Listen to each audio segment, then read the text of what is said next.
అన్ని ఛానళ్ళు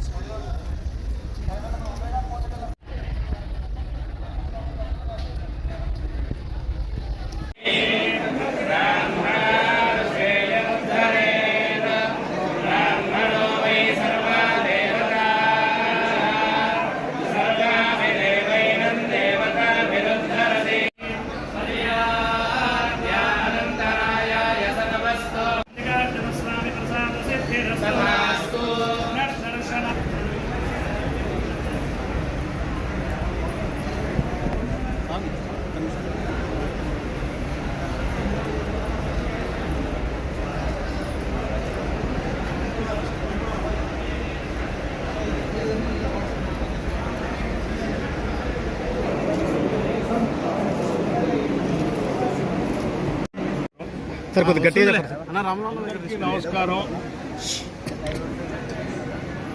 శ్రీ శ్రీశైల మల్లికార్జున స్వామి వారి దర్శనం చేసుకొని వారితో పాటు అమ్మవారి దర్శనం కూడా చేసుకొని వారి ఆశీస్సులు కావాలని మెండుగా ప్రార్థించడం జరిగింది. నాతో పాటు గౌరవ మంత్రివర్యులు జూపల్లి కృష్ణారావు గారు, అట్లాగే శాసనసభ్యులు డాక్టర్ వంశీకృష్ణ గారు, అట్లాగే శాసనసభ్యులు డాక్టర్ రాజేష్ గారు, అట్లాగే శాసనసభ్యులు మెగారెడ్డి గారు, అట్లాగే శాసనసభ్యులు బసిరెడ్డి నారాయణ రెడ్డి గారు,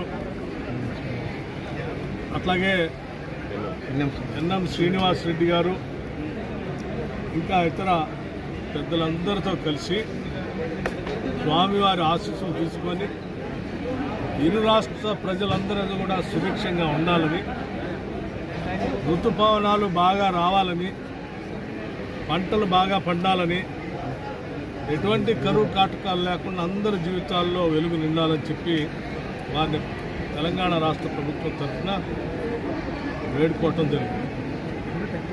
తప్పనిసరిగా రెండు రాష్ట్రాలు కూడా తెలుగు వాళ్ళు ప్రపంచంలో ఎక్కడున్నా కానీ మంచి పేరు తీసుకొచ్చి మంచి ఉన్నత స్థానాలకు ఎదిగి ఈ ప్రాంత ప్రజల అభివృద్ధి కోసం అందరూ పనిచేసేటట్టుగా బాగా ముందుకు వెళ్ళడం కోసం కావాల్సిన ఆశీస్సులు మెండుగా ఇవ్వవలసిందిగా వారిని కోరటం.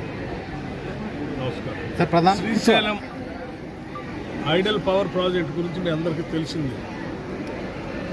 దానికి సంబంధించి ఋతుపవనాలు రాకముందే మాకు ఇక్కడ ఉన్నటువంటి హైడల్ పవర్ ప్రాజెక్టుని సమీక్షించి తద్వారా పెద్ద ఎత్తున హైడల్ విద్యుత్ ఉత్పత్తి జరగడానికి కావాల్సిన చర్యలన్నీ తీసుకోవడం కోసం ఈరోజు ఒక సమీక్షా కార్యక్రమాన్ని ఏర్పాటు చేసుకోవడం జరిగింది.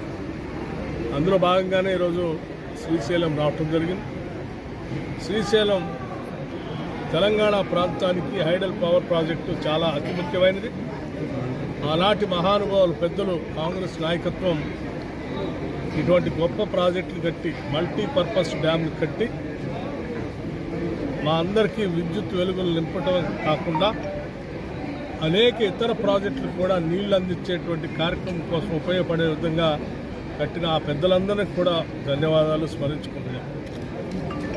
ఐడల్ పవర్ ప్రాజెక్టుకు సంబంధించి పూర్తి స్థాయిలో ఉత్పత్తి జరగటం కోసం తీసుకోవాల్సిన చర్యలన్నీ తీసుకుంటాం.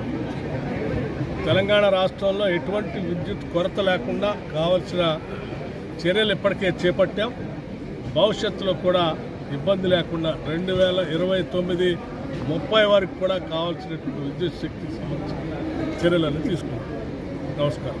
Thank you.